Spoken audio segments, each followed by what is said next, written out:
बहुत देर तक क्या है हमारे पास झूठ बोलते काफी है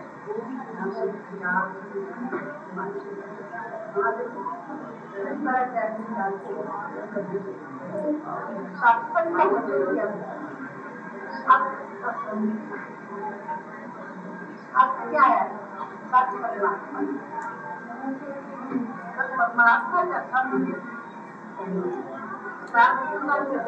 परमात्मा का दुनिया क्या है कहते देवी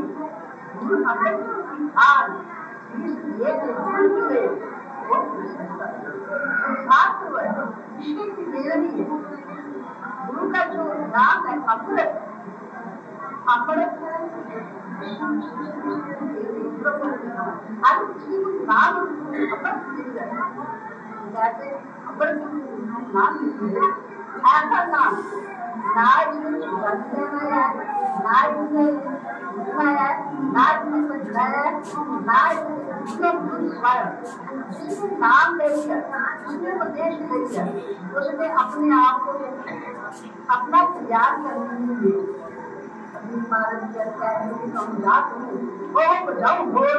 समाज खाली जात है इन लोगों का जो हमारा स्वार्थ है इन लोगों का बोल समाज जानता है इस स्वार्थ की जो जीवित जात है जो नाम जपता है संसार में आके स्वास्थ्य नाम जपना सारी अवसर जानवर इसलिए गुरु के शब्द में आके इसको नाम प्राप्ति होती है तो नाम जपना नाम जपने अपने जीवन का ध्यान रखना एक जीवन है एक जन्म जन्म हमारे कई होते रहते हैं कई जन्म की स्वतंत्रता कई जन्म पुरुष को बदला कई जन्मों में हम चलाते आए मानसिक होना मानसिक होने में आगे उस प्रभु का स्मरण करना समाज द्वारा प्रभु का नाम करना तो नाम करके अपना जीवन बनाना है तो जैसे आप कहते मीरा हमारी बदले न कर गया मैंने अपना जीवन बनाया ऐसा जीवन बनाया अपनी जाति को जानता है कि नाम जाते को नाम जाते मीरा कर जाते तो मैंने प्रभु के साथ अपनी जगन लगा दी प्रभु के साथ अपना प्रेम लगाया जिन मीरा वाली जगन लगा दे आदमी समझ इसलिए हमें भी परमेश्वर लगा दिया तो हमने कोई जगन लगा के अपने प्रभु के साथ अपना जीवन ध्यान करना बोल जयकारा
नमो नमस्ते गुरुवे महात्मने विमुक्त संगाय सदुत्तमाय नित्यानंद रसस्वरूपिणे भूने सदा दया बुधाने नीचो की पाप वलितो विभिन्न भूतोपि दया सवार नित्य स्तुति वैकवार सम्यक्षत्रिय सनिलोकमिति वदन्ते तस्मात् त्वमेव शरणं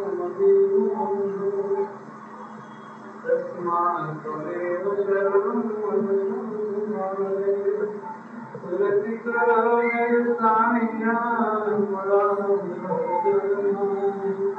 आपे ही कह जाएंगे जो नहीं आगि संसार में आप आते जगत में जब जाता संसार पार ब्रह्म परमेश्वर गुरु सच्चिदानंद नमस्कार गुरु आपको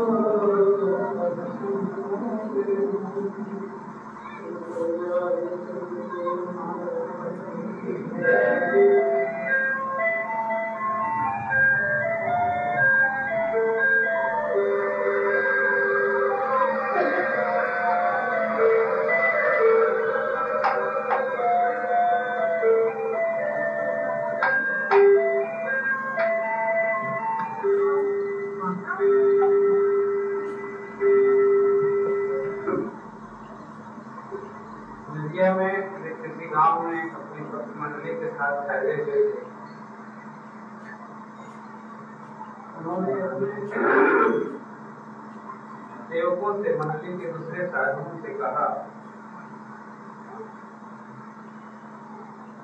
लगता है कि नवद्वीप में कोई बड़ा ही भाव का धनी कोई सत्पुरुष आया हुआ है, जिसकी भाव समृद्धि के कारण भाव जगत में आंदोलन समझा हुआ है। उसे जाकर पता ले करो और जाकर बाकायदा इज्जत के साथ उसे ले आओ। लोग खोजने तो पड़े, पूरे नवद्वीप में खोज लगे, लोग मिले नहीं और तब तक अपने मस्त चैतन्य देव बैठे रहे। कहा महाराज जैसे कोई महापुरुष तो नहीं नजर आया, सब जगह खोज लिया हमने। उन्होंने कहा ऐसा हो नहीं सकता, मेरे हृदय में ऐसा आह्लाद उमड़ रहा है, ऐसा लगता है कोई भावना का धनी कोई सत्पुरुष यहाँ आया हुआ है। एकदम एक आंदोलन मचा हुआ है भाव जगत में, इसलिए उसको ढूंढ के लिया जरूर कोई आया हुआ है। फिर दोबारा गए, हमको नहीं मिले। चैतन्य देव खुद उठ के चल पड़े ढूंढने को। आगे जाते जाते एक जगह पर रुक गए, एक घर के सामने ठहर गए तो देखे किसी दरवाजे पर कोई बूढ़ा आदमी भिखारी के रूप में पड़ा बैठा हुआ। वे ताकने लगे। उन्होंने इशारा किया कि ये बैठे हैं महानुभाव, बड़े चित्रों में से बड़े अभिज्ञात अनजाने जैसे बने हुए छाप से, और उनको जाके कहा गया। जैसे ही चैतन्य देव उनके निकट गए, उनको देखते ही उनके ऊपर भावावेश आ गया और एकदम सीधे उनके नाचने लगे। और वेद के यौन हरिदास जी महाराज चरणों में गीत गिर कर लोग कोट होकर रोने लगे। कहे महाप्रभु, मैं तो आपको दर्शन के लिए आया था यहाँ, मैं कहाँ ढूंढता है आपको, आपने तो दिया कि मुझे ढूंढ लिया। और बड़े विफल हो गए, सब दिन के लिए उनकी मंडली में ही शामिल हो गए। तो ये भावना जगत की बातें ऐसी हैं, उसे तो कोई भावुक हृदय समझ पाता है, कोई महापुरुष ही समझ पाता है। वैसे मुझे याद आता है एक प्रसंग, हम बड़े भाग्यशाली हैं जिनके समीप बैठे हुए हैं, और तो ठाकुर सपनों में भी स्मृतियों में भी जब भी याद आते हैं तो उनकी स्मृति में, उनके ध्यान में उनके स्वरूप, उनको लीला के साक्षी रूप में उनके निकट बैठे हुए बहन जी दिखाई पड़ती, जिनका जीवन ही इस प्रकार बीता है। बचपन से बाल्य काल से उनके निकट छाया जैसी बैठी रहती थी। महाराज कभी कभी कहते थे कि राजपूत खोजने कहाँ जाना है, उसको मेरी चारपाई के चारों कोने में कहीं ढूंढ सके तो वहीं कहीं मिल जाए, और उसे छोड़ के तो कहीं जाती नहीं। कैसा अनुराग प्रेम करते थे कि उसे तो छोड़ के मुझे खाना खाने के लिए भेजता हूँ तब भी उसको खराब लगता है। एक मिनट आंखों से अपलक दृष्टि से निहारते रहना ठाकुर को। आज भी जिस रूप में वे दिखाई पड़ते हैं तो उनको साथ सपने में भी कभी आते हैं तो दिखाई पड़ते हैं कि बैठ के पंखा चल रही है, और वैसी महाभूति वैसी दिव्य महिमामयी के सानिध्य में हम बैठे हुए हैं। अब क्या करूं मैं, भावनाओं में ऐसे आंदोलन हो रहा है। वो तो फिर पूरा अंतःकरण का शोधित कोई शुद्ध भाव महापुरुष ही समझ सकता है उसको। श्रीनगर में महाराज के कृपा से उनके चरणों में एक बार जाने का सौभाग्य मिला था। बहन जी कल भी वो बात याद करा रही थी। एक भक्त के यहाँ चले गए, हम जाने महाराज बोले कि चलो उसको मिल आते हैं। चलो, उसको कोई खबर थी नहीं, वहां गए तो भगत के घर में ताला पड़ा हुआ था। वहां से लौटने लगे सब मायूस हुए कि बताओ 40-50 किलोमीटर चल के आया और मिले नहीं। महाराज बोले कि चलो नहीं मिला तो नहीं मिला, यहाँ कोई प्राचीन देवस्थान है निकट में जहाँ दर्शन कर लिया जा रही है। तो सब जगह कोई न कोई देवता कोई देवी का स्थान प्राचीन स्थान हुआ करता है। महाराज लोगों ने बताया कि इतनी दूर पर कोई देवी का स्थान है और बड़ा पुराना प्राचीन स्थान है। महाराज बड़ी खुशी से चले गए वहाँ, और वहाँ जाकर पूछा तो मंदिर वहाँ कोई पुजारी भी नहीं है, एकदम साक्षात बैठ जाते थे मंदिरों में और बैठ गए वहाँ स्थिर होके। करीब घंटा भर चुपचाप ध्यान से बैठे रहे और एकदम मुद्रा इतनी प्रसन्न हो गई उनकी कि उठ के चलने लगे। हाथ पकड़ के उनको बैठाया गया गाड़ी में, लेकिन एकदम उन्मन हालत में थे, अंतर्भाव में अपने खोए हुए थे। तो दूर दूर जाते जाते तक हमारे साथ में स्वामी जी थे। तो हम लोग तो सोच रहे थे कि पता नहीं महाराज जी भगत नहीं मिला, इसके चलते उदास तो नहीं है और कुछ बोल नहीं रहे हैं, कुछ हंस नहीं रहे हैं, बड़े असामान्य और बड़े गंभीर दशा में थे। तो उनको उनकी जरा गंभीरता तोड़ने के ख्याल से उस महात्मा ने कहा महाराज जी अधिकार ही देंगे आज का, हम लोगों को बता के आना चाहिए। जैसे उनको सद्भावना जताई जा रही थी कि बेकारी आए आज शायद इसी के लिए, जैसे ही बेकार का नाम लिया महाराज एकदम बिल्कुल सिर मिला के कहा कि क्या कहा बेकार दिन के, आज से अच्छा दिन और कहाँ होता है, बेवकूफ कहेगा ऐसे बोल दिया बेकार दिन गया। तो भगत मिला होता 400 लड्डू खिलाता तो उसका दे दिया होता तो अच्छा दिन हो जाता, और माँ का दर्शन को मुफ्त में गया। बनिए में नहीं कि दुकान सभी को किसानों का कपड़ा बना हुआ है और ऐसे ही देखता है कि बार बार की बातों महाराज ने बड़ा डांटा, हम तो साथ हमारे तो बिल्कुल अंधे थे, भावना का बुलंद हृदय था और वे तो अंतर जगत के जानने वाले। जब महाराज को उनको माँ का दर्शन हुआ तो आह्लाद में मस्त थे बिल्कुल, और हमें लगता था जैसे अफसोस है गमगीन है। ये दुनिया के हानि और लाभ तो संसार के लोगों को हुआ करते हैं, महापुरुषों से हमने अंतर क्या हुआ करता है, शारीरिक दृष्टि से तो हमारे आप जैसे ही हुआ करते हैं, लेकिन संतों की विशेषता ऐसी होती है हमें कोई मान मिलता है तो हमारा मन उछल जाता है, और उन्हें सारी दुनिया मान देती है तो अभी चेहरे पर कोई हर्ष नहीं होता। हमें कोई अपमान देता है तो दुनिया बिल्कुल तिलमिला उठते हैं, उन्हें अपमान भी मिलता है तो उसको कुछ नहीं समझते। हमें धन मिलता है तो हम खुश हो जाते हैं, अगर धन मिलता है तो कुछ नहीं सरकारी में लगा देंगे, लेकिन उसका कोई प्रतिक्रिया कोई बहुत आह्लाद नहीं हुआ करता। कारण की हर्ष भी चित्त की एक विकार और विकारी दशा है, विकारी भाव है, और वो जो है दोनों दो तरफ से दो है, सोने की कड़ी है तो एक सोने की कड़ी है, दोनों और वो साधु निराला रहता है। उन दोनों से ऊपर जाके अपने मन को मारा हुआ हर्ष शोक मानाप मान्यो तुल्यो तुल्य मित्रधारी पक्षयो मित्र हरि दोनों के पक्ष में तुल्य रहता है। उस संतुलन की दशा को ही संतत्व कहते, वही संत हुआ करता है।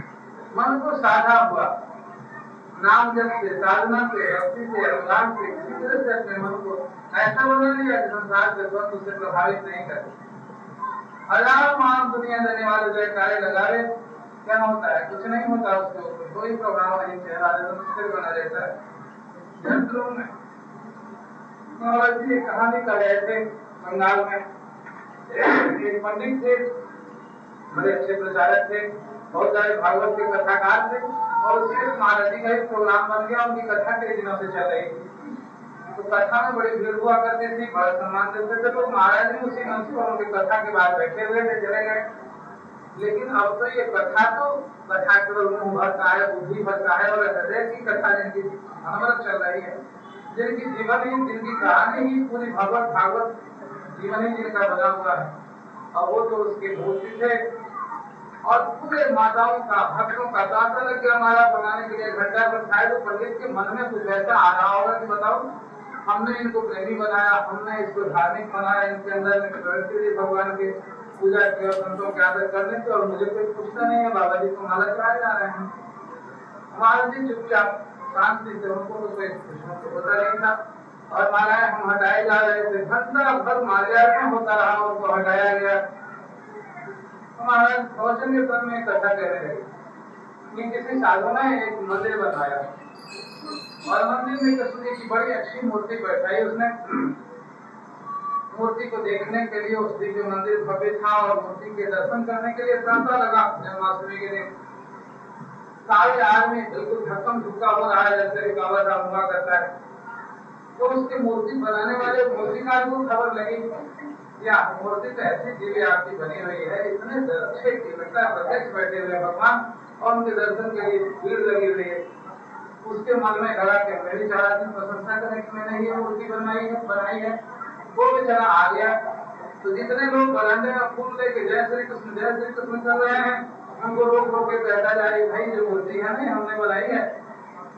वो लोग ताकि कहे छापला है, बनाई हो तो क्या करेंगे। अब कोई उसकी ओर ध्यान न दे, और दिन भर लोगों से पूछता रहा, मैंने बनाई ये मूर्ति, मैंने पत्थर मकलाना से बनवाया, आँख चला था, ये किया, ऐसा नाक भी इतना सुंदर मैंने ही बनाया, सब किया। तो कहता जाए लोग पागल ही, जाओ ना बनाया है, हम दर्शन करने की क्या करे तुम्हारा। और कोई कुछ नहीं किया। में जाके उस बाबा को कहा, महाराज सारे दिन लोग मूर्ति में मेरी बनाई हुई मूर्ति की महिमा करते रहे, और मुझे कोई एक बात में पूछा भी नहीं। तो कहे कि अच्छा ऐसा करो कि मूर्ति के बगल में कर जाकर बैठ जाना, पहले का तुम्हारा मुंह भी पड़ गया। वहाँ बैठ गया जाकर, देखे कि सारे लोग मूर्ति चढ़ाए जा रहे हैं, मूर्ति में फूल चढ़ाए जा रहे हैं। वो लोग के कहे मूर्ति मेरी बनाई हुई है, मूर्ति मेरी बनाई हुई है। कहे तो तार के से झल्ला के लोग पगला का लग गया, पुजारी भी नहीं है। पुजारी को कहे तो हटाइए ना, बालिका करते हैं बैठ। और दिन भर डांडी लगती रही, एक माला खाए तो पढ़ने जाए, लोग बल्लापुर में अच्छा पागल है, और लोग पसीने हो रहे हैं भगवान के दर्शन करने के लिए। वो कहता है मैंने बनाई है। हमने फिर शाम को बड़ा निराश होकर गया, और उस पुजारी को पूछा, उस साधु को, मैं तो दिन भर देखता रहा, और मेरी मूर्ति को लोग माथा पटके जा रहे हैं, और मुझे कोई पूछा नहीं, मैं बताया जा रहा था, बाबा हंसने लगे, नहीं तुम लोग परेशान हो माला चढ़वाने के लिए। माला उसको नहीं चढ़ती तो चढ़ाना चाहता है। देखो ना मूर्ति पर माला चढ़ रही थी, या कोई लोटा पटक दे रहा था माथे को, न मूर्ति को पटकाने का कोई दम था, न फूल चढ़ाने का कोई हर्ष। तुम अपने मन को यदि ऐसा बना ले कि न मूर्ति का हर्ष हो, न कोई मूर्ति न पहनावे माला न पहनावे, तो उसका गम नहीं है। तुम्हें मूर्ति जैसा बिल्कुल यदि बन जाए तब तो अच्छा होगा। अभी तो तुम्हें बुरा लग रहा है, तो निश्चित रूप से तुम्हें जो माला पहनाएगा तो तुम खिल जाओगे। मूर्ति तुम्हें खिलती है ना, गम आती है, तो मूर्ति जैसा कैसे तुम्हारा सत्कार होगा। इसलिए मूर्ति जैसे यदि अपने मन को बना लो तो सच आगे पूजा हो रही। तो आगे तो बताइए कैसे बनाए। आपको अभ्यास करने की बात, अपने मन को रोकना पड़ेगा। बाबा ने एक मंत्र बता दिया, कहा कि चुपचाप बगल में कर जाके बैठ जाओ, और किसी की ओर देखो ही नहीं। कोई मूर्ति पर चढ़ाता है क्या करता है, तो आपको मत कोई उम्मीद ही न रखो, कोई आशा ही न रखो कि मेरे कोई फूल चढ़ाएगा। और एक सब चुपचाप अपने ऐसे सांस करके और ख्याल करो, इससे उतरो और चढ़ो, उतरो और चढ़ो। उसके ऊपर बस मंत्र बता दिया, और उसी में लगाया अपने मन को। यदि कदाचित तेरे मन को फूल चढ़ा भी देता है कोई, तब भी कोई नहीं चढ़ाया, तो जैसे मैं भी लकड़ी हूँ, लकड़ी पर तो इतनी, उस मूर्ति पर तो इतनी कितनी मूर्तियां चढ़ रही, इतने फूल माला है, लेकिन उसको कोई हर्ष नहीं है। तुमको भी देखना मन, खुश नहीं हो, रोकना मन को, जहाँ खुशी हुई तो फिर बिगड़ जाएगा। और कोई नहीं चढ़ाता है तो उसका गंभीर ना करना है बड़ा दिक्कत काम। कहने में कितना आसान होगा, इसको साधने में जन्म कर जाते हैं। वो बेचारा बैठा रहा बाबा और सांस पर चुपचाप चुपचाप जब करे। कभी कभी लगे ताकि कि इतनी भीड़ और इतनी मूर्ति तो करती थी पहले की, ये मेरी मूर्ति को चढ़ा रहे हैं, मन करे भी तो बाबा के कहे मुताबिक रोकता था नहीं, हमको चढ़े चाहे नहीं चढ़े कोई मतलब नहीं, और उसको रोकता जाए रोकता जाए रोकता जाए। और बस रोकते रोकते 1 दिन 2 दिन 3 दिन ऐसा बैठा रहा। मंदिर का टिकट प्रभाव था, ध्यान के लिए नहीं अनुकूल। गीता में भगवान कहते हैं सुचौ देव से प्रतिष्ठाप्य, कहते हैं आसन स्थिर हो और उसके साथ में सबसे ज्यादा जो है स्थान की सुचिता, जो प्रार्थना पूजा और ध्यान इत्यादि मंदिरों में किया करते हैं, इन महापुरुषों की कमाई वाले संतों के पास बैठ के किया करते हैं और अपने घरों में कर्म इसमें 100 गुना ज्यादा अंदर पड़ेगा। वो बेचारा मंदिर में बैठा हुआ और उस बता दिया जो मंत्र था, सांस पर चुपचाप उतरे और चढ़े। मन जरा उम्मीद भी कभी कभी करे, जब तक में मन का स्वभाव हो जाए तो उसको पकड़ के ले आए, नहीं हमको माला चढ़े जाए नहीं चढ़े कोई मतलब नहीं। और दिन 2 दिन 4 दिन में ऐसा होने लगा कुछ समझ तो शांत हो गया, शांत होने से चेहरा दर्द लगा। चेहरे में हम सबों का चेहरा इतना खराब होना क्यों रहता है और बालक का चेहरा क्यों इतना सुंदर रहता है? बच्चा संकल्प किए हैं, चिराग देह से रहित है बेचारा और केवल माँ से में प्रेम है, एकदम भोला भरा है, कोई कपट नहीं, कोई बनावट नहीं, कोई संग्रह नहीं, कोई आकांक्षाएं नहीं है। और हमारा मन एकदम आंदोलित, आंखें हंसी हुई, गाल पिचके हुए, चेहरे पर 900 हवाइयां उड़ रही हैं। इसका कारण क्या है? कोई अपेक्षा, कोई उम्मीद में जीते हैं हम, इसके चलते हम परेशान रहा करते हैं। और वो साधु बेचारा जैसे ही उसने कोई उम्मीद छोड़ दी, शांत हो गया बेचारा। जबते जबते चेहरा जब एकदम देखे लो कि कल भी देख लो, बस वहीं से 2 माला लेके आएंगे, बाबा देखते हैं आंख में जब करते हैं माला भगवान के लिए उनके लिए, और खूब मालाएं चढ़ने लगी। लेकिन चढ़ने से कुछ नहीं, जैसे लकड़ी चढ़ी हुई है, मैं जड़ हूँ, मैं कुछ भी हुआ ही नहीं। और ऐसे चुपचाप निश्चित बैठा रहे और ऐसे करते करते उनको ऐसा हो गया कि फिर उसको मालाएं फेंक के जाके एकांत गुफा में भजन ही करने लगे, संत ही बन गए। तो मन की आकांक्षा वृत्तियां ऐसी हैं जिसकी वजह से हुआ करता है, और संत उसी धारणा में जिया है। चाहे वो ज्ञानी हो, चाहे योगी हो, चाहे परम कोटि के भक्त जो हुआ करते हैं, वे अपने प्रभु पर चढ़ी हुई मैं चीज हूँ जिसका पता तुम हो, मैं खोई हुई एक चीज हूँ जिसका पता तुम हो, बस मैं पता तो तुम्हारा हूँ। कहते हैं जन्मा जाने कहाँ को रहता नाम, साहेब तेरी कृपा भई के लोग बात पूजन लागे काम। ये तो तेरी कृपा का फल है कि बेलपत्र रहता, मैं फूल रहता तो न जाने कहाँ कहाँ दुनिया के चीजों में चढ़ाया जाता है। मुझे शिव के मस्तक पर चढ़ते ही इस फूल का भी इतना महत्व हो जाता है, जो शिव निर्माले के कोई नाम हो जाए तो उससे बड़ा पाप लिखा होगा।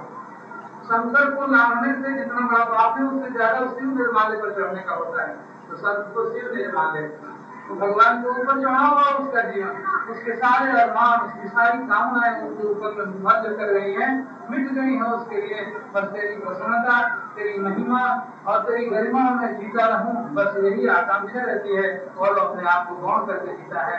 इसलिए उस साधु के जैसे न कोई बस आकांक्षा हमें तुम्हें मान की है, न अपमान की है, मान भी तेरा और अपमान भी तेरा, सब उसको चढ़ा के बिल्कुल निर्विकार बना रहता है। पूजा होती है, आज जी ने समझाया और बाबा जी बैठे हुए थे, तो हमको तो अंदर ज्ञानी महापुरुष थे, जैसे छापते हुए से देख रहे थे। तो पंडित को कदाचित लग रहा था कि मुझे तो एक भी माला नहीं चढ़ी, मेरे लोगों को मैंने कथा सुनाई और बाबा को माला से ढक दिया, वो आज भी है, उसे पहचान भी कोई।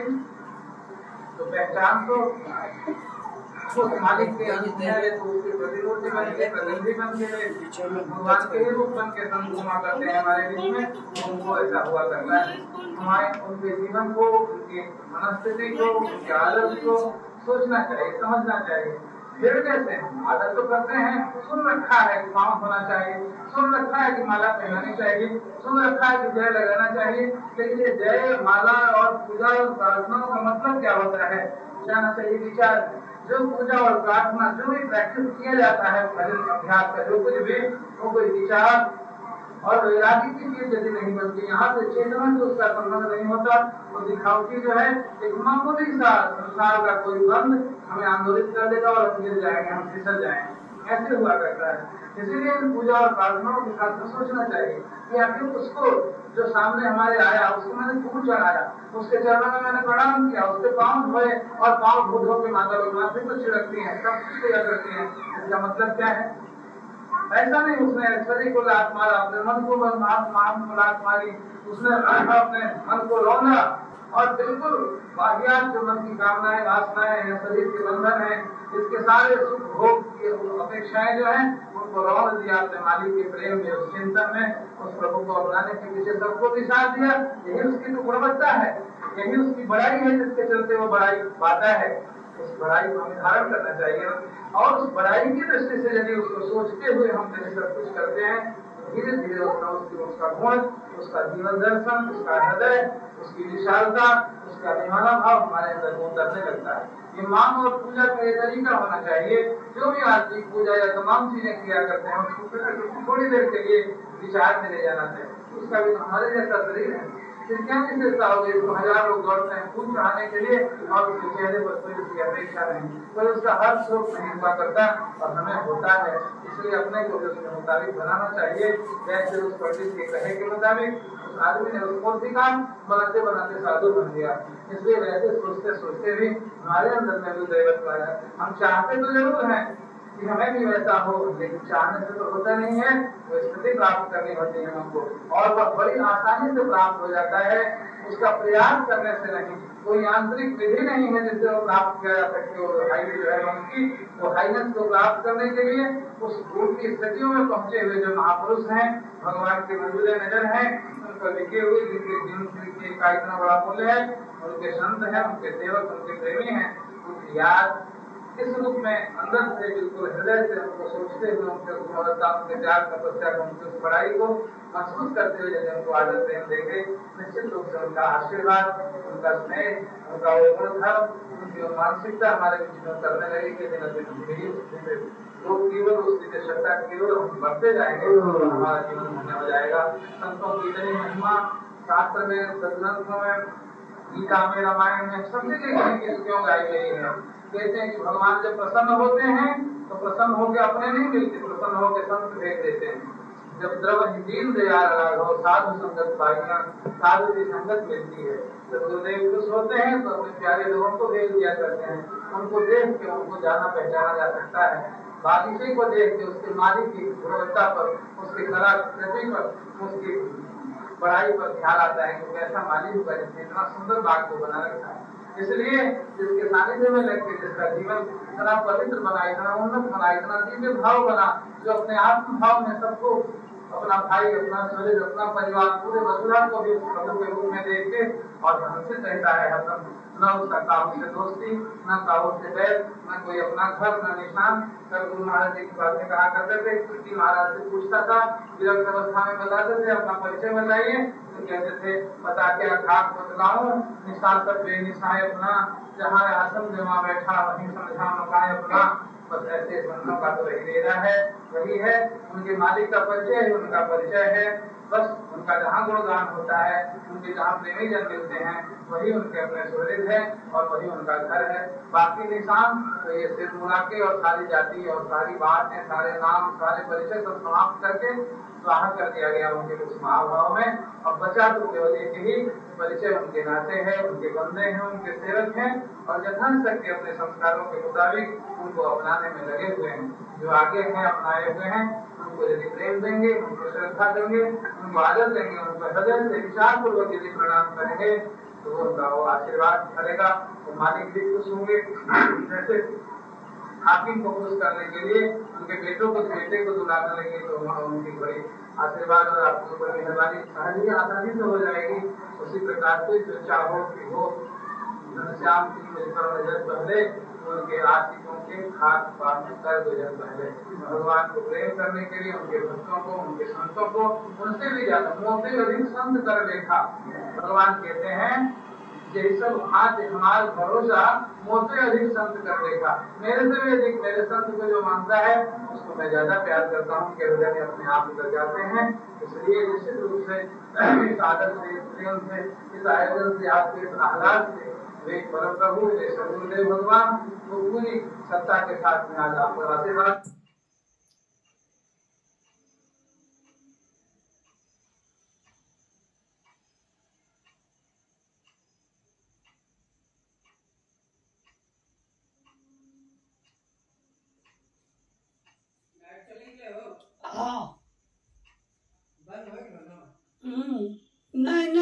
बन कहाँ? अभी चलिए रहा था। हाँ, लाठी कटी के लिए संतों को उनसे भी ज्यादा मोते अधिक संत कर देखा। भगवान कहते हैं यही सब हाथ हमारा भरोसा मोते अधिक संत कर देखा। मेरे से भी अधिक मेरे संत को जो मानता है उसको मैं ज्यादा प्यार करता हूँ कि हृदय में अपने आप उतर जाते हैं। इसलिए निश्चित रूप से इस आदत से, इस प्रेम से, इस आयोजन से, आपके इस आह्लाद से वे परम प्रभु सदगुरुदेव भगवान तो पूरी सत्ता के साथ में आज आपको आशीर्वाद प्रदान करते होंगे। उनके इतना निकट इतने प्रिय पात्र हस्ती को आपने आज इतना सत्कार किया, मान दिया और इतने लोग जुटों की जुट के आपने इतना भाव में उनके चरणों में निवेदित किया। इसके लिए इस परंपरा की तरफ से गुरु भगवान के महान दैवी ऐश्वर्य की तरफ से सबको आशीर्वाद मिले, सबका कल्याण हो, सबके हृदय में उनका प्रेम, उनका धर्म भाव उतरे, आपका जीवन मंगल में इसके लिए शुभकामना करता हूँ। दुनिया बहनी के चरणों में विनती करता हूँ बड़ी कृपा की इतने दिनों के बाद में कहीं जाती नहीं है। बिल्कुल स्वभाव ऐसा है, अपने अंदर में ही जन्म करने का स्वभाव है। महाराज की बात तो और भी अंतर्मुख हो गई है। बहुत दुर्लभ था, सोचता भी नहीं था कहीं कि कैसे यहाँ आप आएंगे। दिल में ख्याल आता था बचपन से ही, शुरू से ही किया। इनका जीवन ही महाराज जी के अगल बगल संग में गुजरा है। कहीं एक आई मैंने महाराज को याद करने के साथ शादी बगल में बैठी हुई दिख जाती है। आज भी बहुत दिन पहले से चर्चा किया करता था, लेकिन सोचे नहीं था ऐसा कि कहीं मौका भी मिलेगा तो हम लोगों के बीच में भी आएंगे। ये मालिक की ही बड़ी कृपा मानता हूँ जिन्होंने प्रेरित करके ऐसा संयोग बना दिया कि हमारे बीच में उपस्थित है। बहुत ही कम है, वे अपने आप में दूर रहती है। बिल्कुल ऐसा संत व्यक्ति है, महाराज ने उनका नाम भी संत प्रेमा, शुद्ध प्रेमानंद रखा है। शुद्ध प्रेमानंद कितना गुणवान महाराज उस संस्कारों को पढ़ने वाले थे और उन्होंने ऐसा नाम रखा। उस प्रेम मूर्ति को देखा हमने आज, उनको परखा, उनको आदर दिया, उनका आशीर्वाद मिले सब पर और भगवान का प्रेम प्राप्त हो, गुरु महाराज जी के चरणों में प्राप्त हो। उनसे भी उनकी प्रार्थना है इसी प्रकार अपने जीवों को आशीर्वाद प्रदान करके जाए, सबका जीवन मंगलमय हो और मालिक की सबका होता जाए। सभी के साथ विराम करता हूँ। प्रसाद और आशीष की बात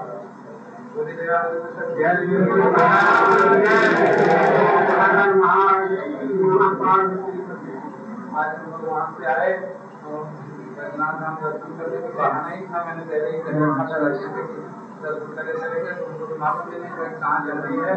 मेरा लालच था ऐसे वहाँ से नजदीक है, इसलिए यहाँ जरूर ले आऊँगा, इसलिए इसकी बात नहीं ले आया। कल सवेरे इनको दर्शन करना है 8 बजे तक, इसलिए यदि कोई घर भी जाएंगे तो पूजा का आशीर्वाद दें। सवेरे 8 बजे आ जाएंगे, 8 बजे यहाँ नाश्ते के बाद उनको दर्शन करना है। आज रात में ही है हुआ सब लोग घर जाएंगे, तब से कीर्तन के साथ के लिए नाम का नाम हो रहा था। इसलिए ये दिव्य वातावरण में भगवान आपका मन मानस के समय कामना करता हूँ। हरिओम गजानन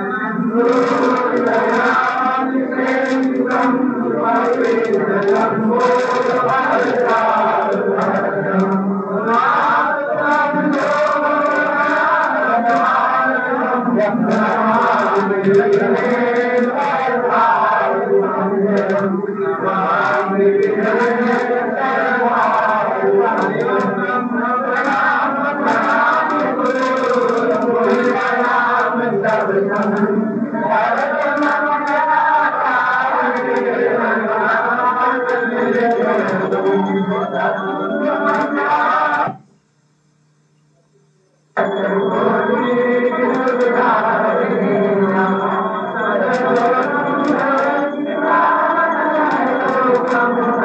on.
हर